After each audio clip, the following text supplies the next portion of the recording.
You have to be a voice. You have to push back. Bring a care partner along. You need a wingman, especially when you get a life-altering, life-limiting, earth-shattering diagnosis. No questions asked. You need to have somebody by your side.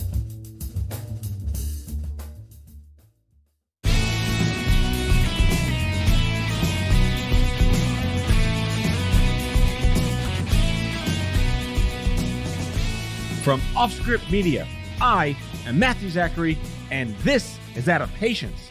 Get ready to learn a lot on today's show. For example, did you know that there are board-certified patient advocates? You heard that, and it's not what you think, it's better. Joining me to discuss this and oh so much more is Dr. Grace Cordovano, the CEO of Enlightening Results and the co-founder of Unblock Health. You know, I'm at my best when I feel like I'm the dumbest guy in the room by learning things I had no idea about, and this is that conversation, and I hope you take away as much as I did because it's just so damned revelatory. What Grace and I share most in common is our collective hill to die on, that being guaranteeing that every patient has the access, navigation, and dignity they deserve to be in charge of their own outcomes. We also take egregious umbrage against anyone using the term health innovation because it's usually just a bunch of bullshit to justify someone's business card. Enjoy the show.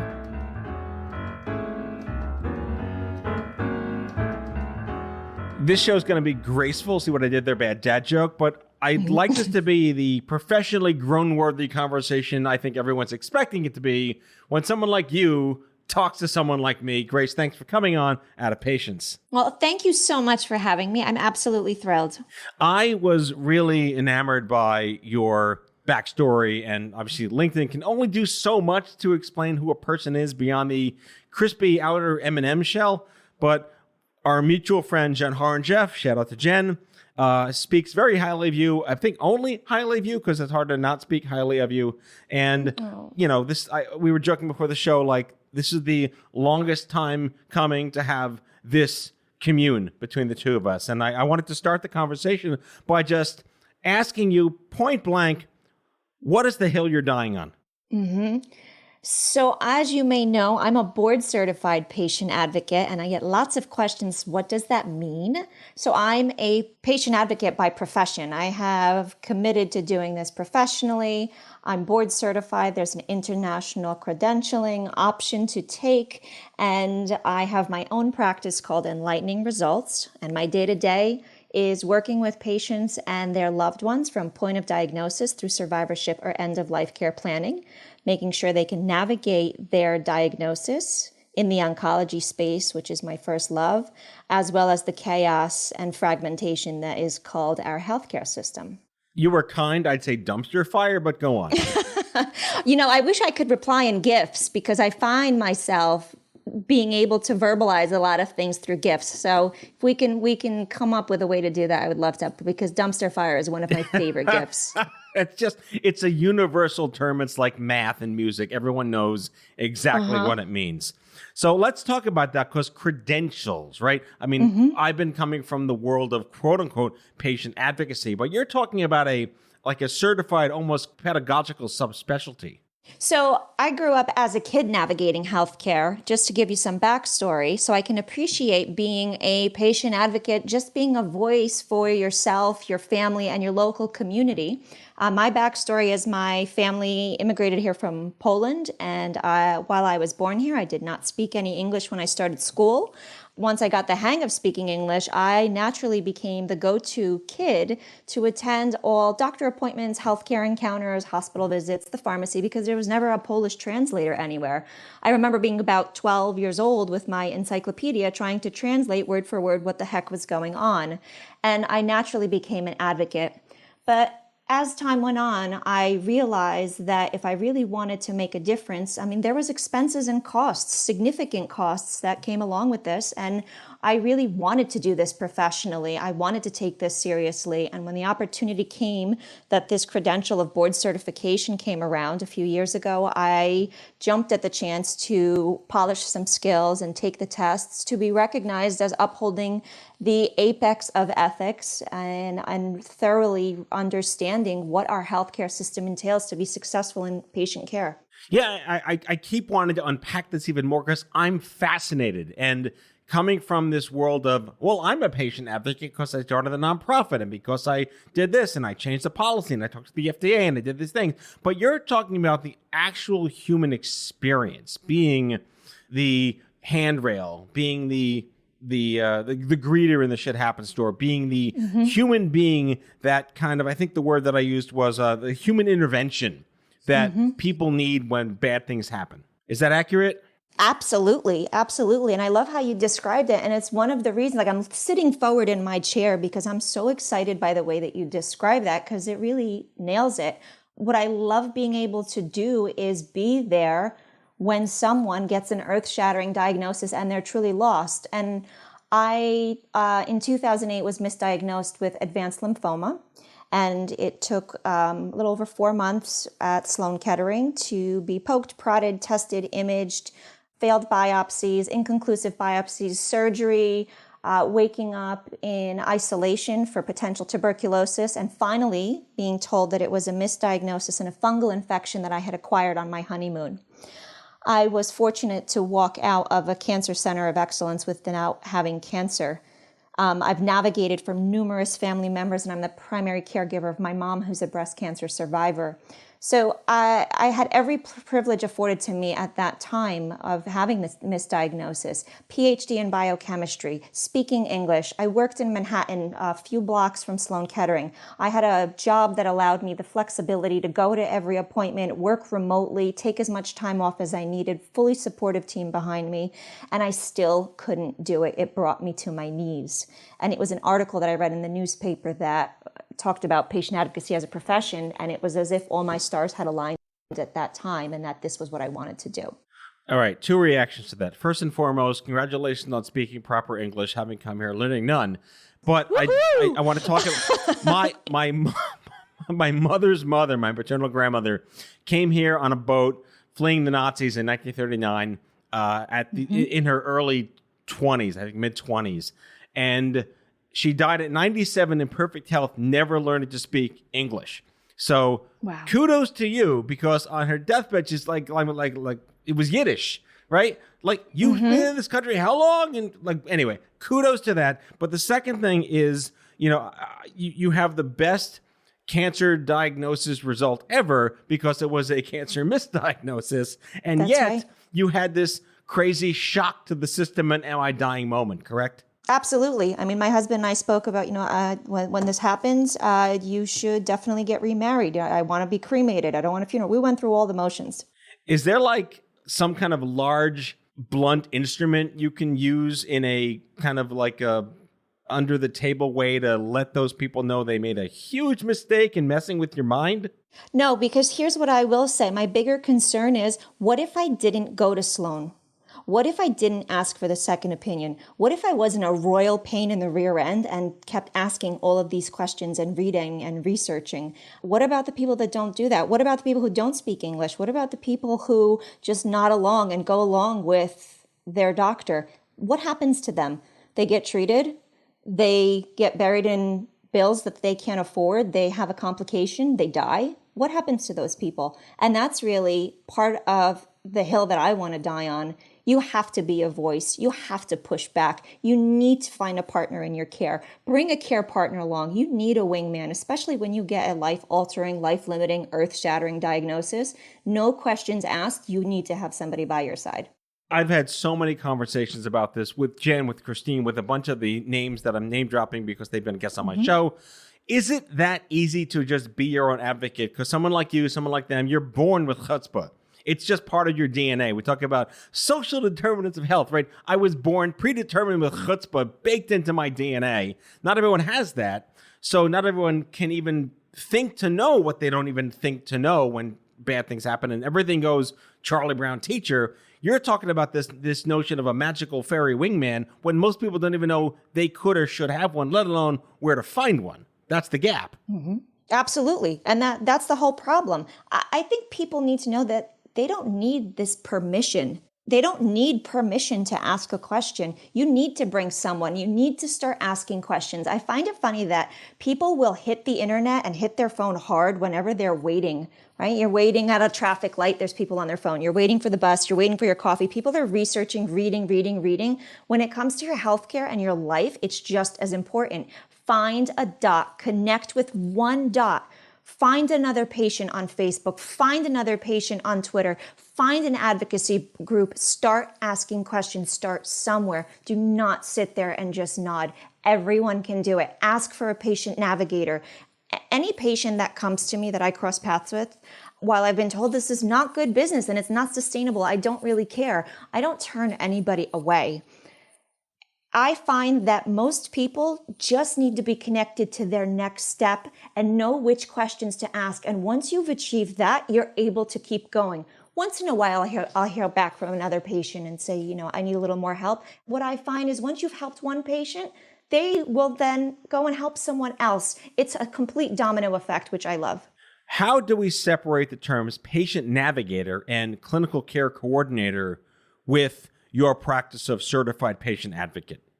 That's a great question. So hospitals have patient advocates, insurance companies have patient advocates, but their job primarily is to help you within the hospital or within the insurance company to keep their costs down. You have to follow the money. My priorities are 100% behind the patient's priorities and their agenda.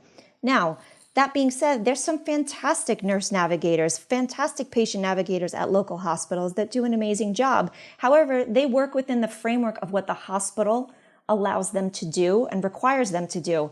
I'm here picking up phone calls at 2 a.m. when the patient may be sleeping and their spouse is crying because they don't really know what else to do. I'm here holding the hand when, they have to fill out the advance directive or put in a do not resuscitate. I'm here for every single step and conversation and tear that's shed. Sometimes nothing is even said. It's just silence sitting in that grief. And then we muster up the courage and figure out what the next steps is. So I have this humbling privilege to do the work that I do because I get to see a space of healthcare and a spectrum of healthcare that many people don't get to in one continuous spectrum. I'm going to keep putting words together that maybe were never put together before, but it's kind of like a docent meets an empath, meets a social worker, meets just like a next door neighbor. I like that. I'll go with it. And a puppy and a little bit of glitter. Can we add that? Yes. Okay. And a glitter gun for sure. Or a glitter bomb. Glitter bombs. You need glitter bombs. Yeah, absolutely. Clearly. Love glitter bombs. All for glitter bombs. So, we need more glitter in healthcare. I actually have brought them to talks. Leave a little sparkle wherever you go. And if there's any place that needs more sparkle, my God, is it healthcare? I was going to say Rip Taylor or Rip Torn. Who's the old comedian that would like throw glitter around? I think it's Rip Torn. I'm dating myself. Very dating myself. Or maybe that wasn't when I was speaking English. That's a possibility. Again, going back to unpacking things, you mentioned that, there are credentials. I'm going to go back to credentials. Who sets the credentials? You said you found out that this is a thing, you want to join, you want to be a part of it. Where did those come down from, and what are the specific sets of criteria or continuing education units? Like, how does it work? It's not going to nursing school or social worker degrees. Yeah, those are great questions. Thank you. So I started my journey. So my background is a PhD in biochemistry of metabolic disease. So I have a PhD and master's in that. And then I've done my little bit of organic navigation that happened through my family and all the language barrier complexities. But then I stumbled across looking at professional patient advocates. And there's an organization called the Alliance of Professional Health Advocates, APHA, APHA. And it was this fantastic group of people spearheaded by their founder, Tricia Torrey. And I learned so much from this group about being business savvy and strategic and ethical and professional. So those are all things they don't really teach you in academia and in science. They don't teach you anything about that. So I had to brush up on those skills. And then it's morphed into that this patient advocacy profession has taken storm, and there's a separate group called the Patient Advocate Certification Board who has created an internationally recognized credential. And it tests you on, I believe it's 12 core competencies on everything about our healthcare system and navigating patient care, patient experience, patient safety, the payer system, and sticky situations. How do you ethically handle different types of scenarios professionally, respectfully, and upholding an apex of ethics?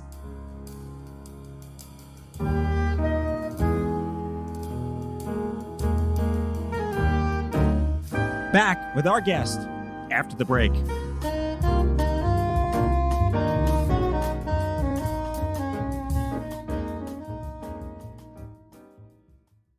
Has your chronic illness made it difficult to continue working in the traditional way?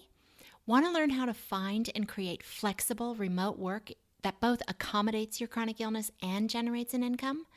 Join the Patients Getting Paid membership, a community of chronicpreneurs where people just like you find workshops and trainings, weekly updated condition-specific gigs, twice monthly coaching calls, co-workings, accountability, and the kindest community to support you on your path to make money while working from anywhere and taking good care of yourself. Learn more or join us at patientsgettingpaid.com.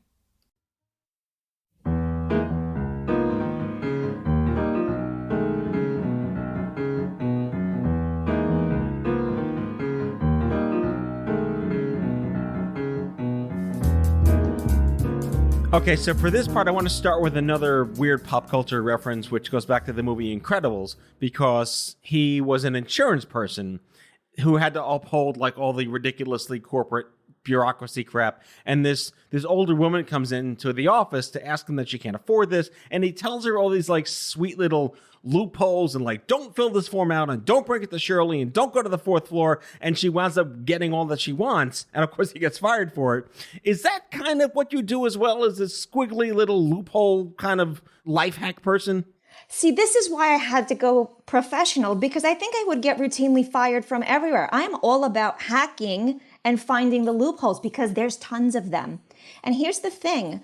You know, as professionals, look at LinkedIn, look at our conferences. We have professional spaces where we can go to dinners, or at least we did pre-COVID, and now we're reinventing that and re-engineering that. But there's places for us as professionals to swap stories, hacks, where you can rub elbows with somebody else. How can you get ahead? Where's the competitive intelligence? What do you need to do to increase your margins by this? Where do patients go to hack healthcare? There is no place for us to go, and maybe a Facebook group, but we know that those aren't secure, and what happens in those groups isn't necessarily private. We need to do a better job of allowing patients to hack the system. So for me, that's all about my advocacy work. I'm a firm believer in helping patients hack the system by sharing practices, sharing lived experiences, share where you went to navigate this. How did you hack that insurance denial? I mean, if I could, my hacking system, my ideal would be creating a Waze for healthcare, which, you know, in Waze for healthcare, how they report the police speed trap or there's a broken car in the shoulder. You know what? We treat every patient as if they're the first one walking this planet with a diagnosis, which in most cases is not the case. So we give someone a advanced lymphoma diagnosis and they're like, all right, here, cool, you got to go do this. There's steps that every single person takes. If I could just plug in that diagnosis and it's going to tell me, well, you know what, you're going to need imaging and your insurance company is most likely going to deny it, get a copy of your medical records, or you're going to be so sick on day 3 of treatment, make sure that you have a plan in place and a bucket nearby and a friend that can come and check on you to make sure that you haven't fallen over or passed out in your bathroom. These are all lived experiences that we're not capturing to help hack. And all of these hacks in one place would transform healthcare. I love the life hack model, and that's really what, you know, in survivorship, we talk about how do you get by doing this when bad things happen, and you learn from your peers, which is ideally complementary to learning from academia and medicine and biology, because you have to live your life anyway, no matter what happens. And you want to live your best life. You want to live your best life no matter what your circumstances are. Right. It should be like what's most important to you should be how you accomplish what you want to get done on your terms, right? On your terms. So this sounds really wonderful, and it sounds like a desperate need. Clearly, this is not something insurance is going to get behind, because there's never going to be a billing code for what you're doing, right? And actually, I don't want to, I know it's going to sound crazy, but I don't want to be covered by insurance, because then I have to operate by the framework that the insurance company dictates. And we all know very well that many of the things that insurance companies do cover aren't necessarily what's best for the patient. So then how do we clone you? How do we scale you? How does this become economically viable? I love this one. And actually, I'm approached with that question in, I would say, in a demeaning way, like, well, your work is not scalable. So this is where my consulting comes in. I love partnering with companies in the digital. I am so pro digital tech and digitizing the patient experience and automating all of the manually redundant poor workflows that patients have to face and their loved ones have to face. We could probably sit here and record at least a week's worth of all the things that could be automated. So I try to consult with companies that are really serious about helping patients live their best life where they are by using technology and empowering the care partners too. Not every company has those interests at heart. I'm fortunate to work with a number who do have those interests. And for me personally, that's my business strategy to scale, as well as constantly mentoring new and up-and-coming advocates, trying to promote the profession, trying to help bring more patients and care partners into the space. And I love also the work that Jen Haranjeff is doing with Savvy Cooperative, because we need to bring more patients, more lived experiences to the ecosystem and tip the balance. I mean, I can't help but think that there's a long game around this profession, in that there are potential productivity gains and measurable health economic outcomes, that this is a cost savings measure without delving into insurance, being the big bad oversight lord that make everything terrible. To that extent, have you worked with, when you work with clients or companies or businesses, is this, I struggle to think a company would hire someone hoping none of their employees actually get cancer.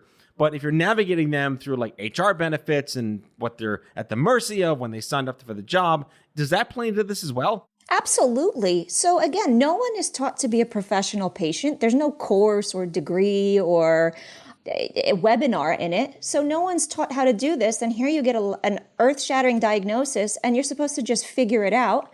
We're so specialized in all of the different features of our healthcare system, it's virtually impossible to try to navigate it alone. There's definitely cost savings because I've been doing this personally and professionally for over 20 years. There's a way to do this, and you live and you learn. And as you know, as a patient, there's best practices that you can easily share where someone that's just starting out would never know. So you want to give them the competitive edge, and it would be silly not to embrace those practices, to give people a competitive edge so that they can pursue their care as quickly as possible. I'll tell you where there is definitely a benefit. It's really at end of life. We're very taboo about talking about death and end-of-life care planning and end-of-life wishes and advanced directives, and that's a lot of what I do. I usually am the one that brings up these conversations, and I'm the black sheep and the pink elephant at the same time in the room with the oncology team. Patients don't even know that they don't have to get a treatment, that they can opt for hospice, that they can include palliative care. And the quality of life is better when you have whole person care. You avoid the emergency room. You avoid the in and out of the ER, the in and out of hospital admissions, where you might spend the last 6 months in a hospital room as opposed to maybe dying with dignity at home. So these are real conversations that not enough people are having. So I would say what's rewarding for me in the work that I do is bringing peace to a very difficult time and allowing people to make the right decision based on having the information they need. The hill I want to die on is consumer protection in healthcare. And I don't mean patient safety per se or insurance coverage or cost of drugs. I talk about the fundamental desire that when bad things happen to you, you have the liberty of choice and dignity to do what's right for you. And it's an analog to exactly what you're doing. The idea of having, I'll go back to docent, empath, neighbor, social worker, best friend. Help you figure this. The shit store greeter. Glitter and puppy. Glitter, puppy, shit store greeter. Yes, that's our new band name. We're the glitter, shit store, puppy people. Good night, Cleveland. Exactly. This notion of how you should have access to whatever's best for you when bad things happen is that tantamount, like quality of life being tantamount to quality of care. I do want to go back to some groan-worthiness because of our disdain for the word transformation and innovation. With a quick, that was the perfect groan. I have a very 30-second anecdote. So one of the big pharma companies put together this like contest where they challenge all the nonprofits to send their ideas for free. And they called it Innovation Impact. And grown enough, but like a year later, they realized that they didn't do it well because they didn't involve any patients, and they changed the name. They changed the name from Innovation Impact to Impact Innovation. So wow, that's innovation right there. Come on. You know, so I was raised strict Roman Catholic, and I know for a fact I will never, ever give up swearing in my life because of the work that I do. I've tried to give it up for Lent. It just doesn't work. And actually being on Twitter and being so heavily involved in the work that I do, it's just not going well. I try to keep myself polished and professional, but when you read the headlines, and actually now let's gripe a little bit. The headlines on transforming healthcare, lots of multi-billion-dollar mergers, acquisitions. I am not impressed. We are still in the clinic using paper, clipboards, fax machines, pencils, and none of the information is flowing seamlessly. So until this is a priority and patient access is leveled and it's digitized, not impressed, guys. I feel like every time I go to any doctor and need a pen, I just want to shit myself and rip the place down. It makes no sense that we're in 2020 and we need pens at a doctor's office. And the poorly copied forms and intake forms that are crooked and grayed out on the page. Yeah. Love those. Yeah, insane. I want to round out the interview because I think the catalyst that got us to decide we definitely need to have this conversation was because of the Men in Black. I'm sorry, not the Men in Black, the MIB. Let's talk to our listeners about this MIB because I got mine and I want to talk about it after you give our explainer. Excellent. So as you may know, I'm the co-founder of Unblock Health because I loathe and despise information blocking when patients can't get all of the information and the transparency they need. So I literally there's not too many things that shock me anymore. However, I did almost fall out of my chair when I found out that individuals have a right to request their free annual medical report from MIB or the Medical Information Bureau, which is a specialty consumer reporting agency. Never heard of this, and I'm an avid reader. So of course I did some noodling around. There's very little out in the public domain on this. E-Patient Dave was familiar, which I'm not shocked because he's just amazing. But of course I went and so essentially they can create MIB can create a profile on your medical history and whatever information they can piecemeal together. It could be your driving habits, any arrests, any type of quote unquote dangerous hobbies. So I, of course, also requested mine. And there's also two other consumer reporting agencies, Optum Insight and Milliman. Those are more prescription based. So if you have an error here, so similar how you would request your credit report for help with financial planning or any sort of financial space work, you can request your medical report because this impacts what your insurance rates are for healthcare, for long-term care insurance, et cetera. So if there's something incorrect there, you can be charged in error significantly. I was really disappointed because I did get mine and it says it has no information on me under my name or date of birth. So of course I dug in a little bit. The terms are that it's within the past 7 years. I do have chronic conditions. They have nothing on me. They also said that maybe they don't have more info on me because maybe the insurance company that I applied to was not an MIB member. I did press further and asked, well, who are your members? Do you have any information on the members to make sure that nothing's missing on my end? Because I can't correct something if I don't know if it's complete. They were not able to disclose what insurance companies are actual members. So it brings me sort of to a dead end and not the transparency that I need.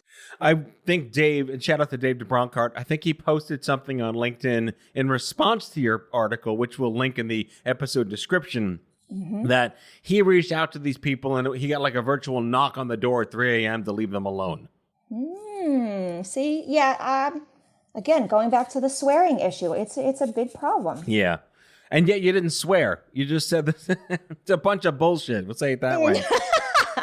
Agreed. I mean, I'm a petri dish of like Jenga with all the crap I've been through in my life. And I got my report and it surprisingly only has like 3 of the 40 things that's wrong with me. So I kind of feel like I got in the clear a little bit that if they're going to be judging me based on the Frankenstein level of stitching that's been done to keep me alive all these years, it ain't that bad. So I did feel a little judged, though. Like, how dare they know this about me? And yet it's a credit score for your body. Mm-hmm. But you know what? Out of all of the things, so I asked if I could see longitudinal. They can't do that. So they may have info, but they're just not required to disclose of it. But what if you improved on some of your health conditions? So shouldn't you get extra bonus points for that? So why again, going back to the whole healthcare ecosystem and the economy of healthcare, even if you do improve your health and you are surviving and thriving and doing wonderful things like these podcasts to bring awareness, shouldn't you get points for that? I guess no one cares, but I do. I think we all do. Dr. Grace Cordovano is the CEO of Enlightening Results, LLC, and the co-founder of Unblock Health, and I would say someone who likes to curse but doesn't. So congratulations, and thank you for coming on Out of Patience, the first of many shows we shall do right here. Thank you so much for having me.